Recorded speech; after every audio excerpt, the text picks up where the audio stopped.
দীর্ঘ বিলম্বের পর মণিপুরে প্রধানমন্ত্রীর সফরে কংগ্রেসের কর্মীরা প্রতিবাদী বিক্ষোভ দেখান। ইম্ফলে মোদির সভাস্থলের কাছেই প্রতিবাদী বিক্ষোভ করেন কংগ্রেসীরা। 2 বছরে 46 বার বিদেশ সফরে গিয়েছেন, কিন্তু মণিপুর সফর নিয়ে কংগ্রেসের প্রতিক্রিয়া। প্রধানমন্ত্রীর সফর নিয়ে সমালোচনা করেন কংগ্রেস প্রধান মল্লিকার্জুন খাড়গে এবং নেত্রী প্রিয়াঙ্কা গান্ধী। নরেন্দ্র মোদীজি 3 ঘন্টার জন্য আপনার মণিপুরে যাওয়ার সমবেদনা জানাতে নয়, এটা দর্শক আকর্ষণমূলক সফর ছাড়া আর কিছুই নয়, সমাজ মাধ্যমে লিখেছেন খাড়গে। উত্তেজনা ভুলে শান্তি বজায় রাখতে মণিপুরবাসীকে আহ্বান জানিয়েছেন প্রধানমন্ত্রীও। পূর্ব নির্ধারিত সূচি অনুযায়ী আজ শনিবার মণিপুরে চূড়াচাঁদপুর থেকে ইম্ফলে পৌঁছে সভা করলেন প্রধানমন্ত্রী নরেন্দ্র মোদী। সভা থেকে তিনি শান্তি বজায় রাখার এবং সহমর্মিতা প্রদর্শনের আহ্বান জানান।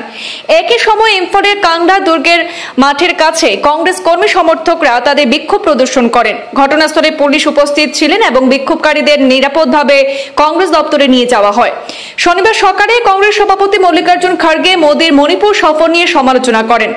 সামাজিক যোগাযোগ মাধ্যমে তিনি লেখেন, নরেন্দ্র মোদীজি 3 ঘন্টার জন্য আপনার মণিপুরে যাওয়া সমবেদনা জানাতে নয়, এটি দর্শক আকর্ষণমূলক সফর। চূড়াচাঁদপুর আর ইম্ফলে আজ আপনার তথাকথিত রোড শো আসলে আশ্রয় শিবিরে থাকা মানুষগুলোর পরিস্থিতি নজর না দেওয়ার প্রচেষ্টা। এর আগে মোদীর শেষ মণিপুর সফর নিয়েও প্রশ্ন তুলেন খাড়গে। তিনি বলেন, আপনি শেষ কবে মণিপুর গিয়েছেন? 2022 সালের জানুয়ারি মাসে, সেটাও নির্বাচনের জন্য।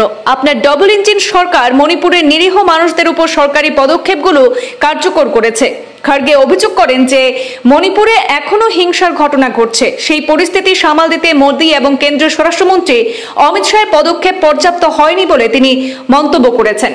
এদিকে কংগ্রেস নেত্রী প্রিয়াঙ্কা গান্ধী ভদ্রাও মণিপুরে মোদীর সফরকে সমালোচনা করেছেন। তিনি বলেছেন, দীর্ঘদিন ধরে মণিপুরে বিক্ষিপ্ত ঘটনা ঘটছে, এটি দুঃখজনক বিষয়। ভারতে কোনো প্রধানমন্ত্রীর সঙ্গে এরকম পরিস্থিতির অভিজ্ঞতা নেই। প্রিয়াঙ্কা গান্ধী আর মন্তব্য করেছেন যে মোদীর মণিপুর সফর আরো অনেক আগে হওয়া উচিত ছিল।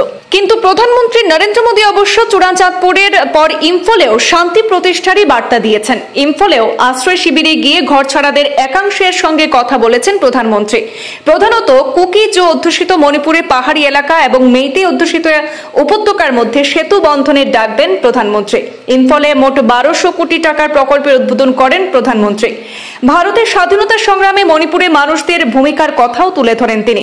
সে রাজ্যে হিংসার ঘটনাকে অনভিপ্রেত বলে দাবি করে প্রধানমন্ত্রী বলেন, ভারত সরকার চায় আলোচনা, শ্রদ্ধা ও পারস্পরিক বোঝাপড়ার মাধ্যমে শান্তি প্রতিষ্ঠা হোক। প্রধানমন্ত্রী মোদী বলেন, আপনাদের কাছে আমার অনুরোধ, শান্তির পথে আসুন। আমি আপনাদের সঙ্গে রয়েছে। ভারত সরকার মণিপুরের মানুষদের সঙ্গে রয়েছে বলে ইম্ফলে মন্তব্য করেছেন ভারতের প্রধানমন্ত্রী নরেন্দ্র মোদী। ব্যুরো রিপোর্ট, পূর্বাঞ্চল প্রতিদিন।